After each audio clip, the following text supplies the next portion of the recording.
Water is such an important part of life. It's all around us and provides for many of our needs. Water is the only natural substance that can be found in all three states: solid, liquid, and gas.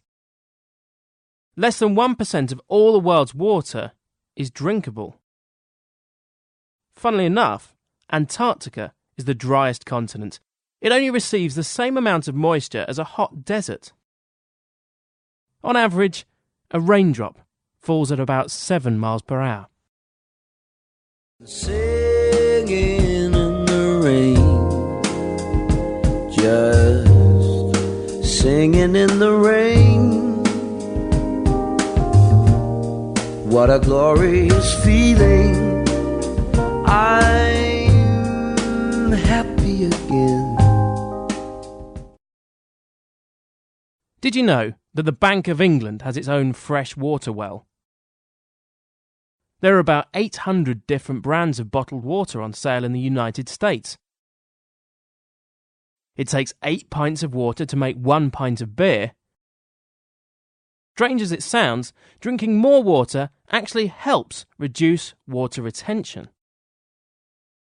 Wade in the water, wade in the water, children, wade in the water, God's gonna trouble the water. Amazingly, an ant can survive for 2 weeks underwater. A rat can last longer without water than a camel. And a person can survive for over 1 month without food, but less than a week without water. And I think it's going to rain today. Just imagine how different the world would be without water. Without water, I'd miss bathing my daughter and getting splashed in the process. Okay. I'd miss a cup of tea.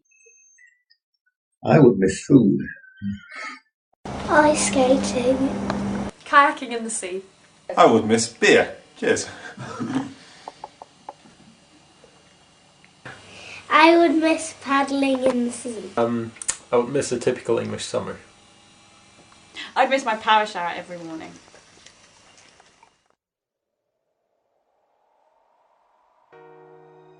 You know, when I think of water, I think of refreshment.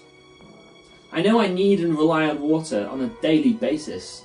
And if I'm honest, I take it for granted. But what reminds me the most of water is when I'm thirsty. It's like when I go for a long run on a hot summer's day, and I get back and I'm really thirsty. And so I have 2 or 3 glasses of water, which quickly quenches my thirst. And then I forget that I was thirsty in the first place. I think we can all relate to being physically thirsty. But I think each of us also experiences a thirst for other things in life too. Things like belonging, or love, and security, or maybe happiness, and success. So we know how to satisfy our physical thirst, but how do we go about satisfying that deep inner thirst that we have in our lives for something else? I think we all go about trying to satisfy that thirst in different ways. Maybe it's through friendships, or through relationships, or maybe it's through a successful career, or maybe it's the financial security that we can have in savings or in a house. But do they actually work? Do they satisfy that deep inner thirst that we have in our lives? I don't think they do. In fact, I think the only thing that can satisfy that deep thirst in our lives is Jesus.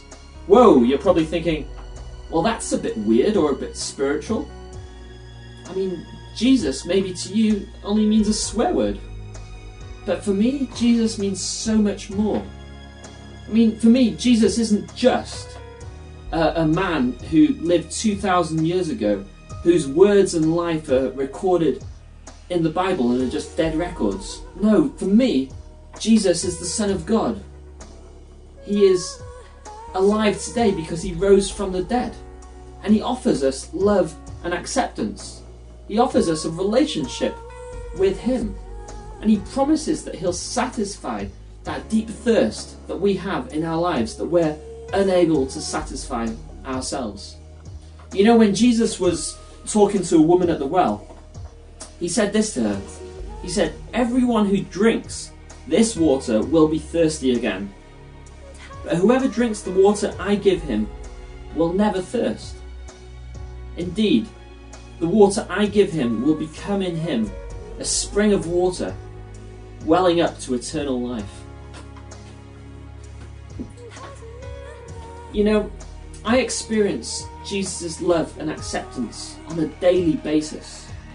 And that's because I have a relationship with him. And he's promising the same thing to you too. Just as you are. You don't need to change. He's promising you love and acceptance through a relationship with him. So please give that some serious thought today. Regardless of the weird perception that you might have of Jesus, please give that some serious thought, especially if you're thirsty.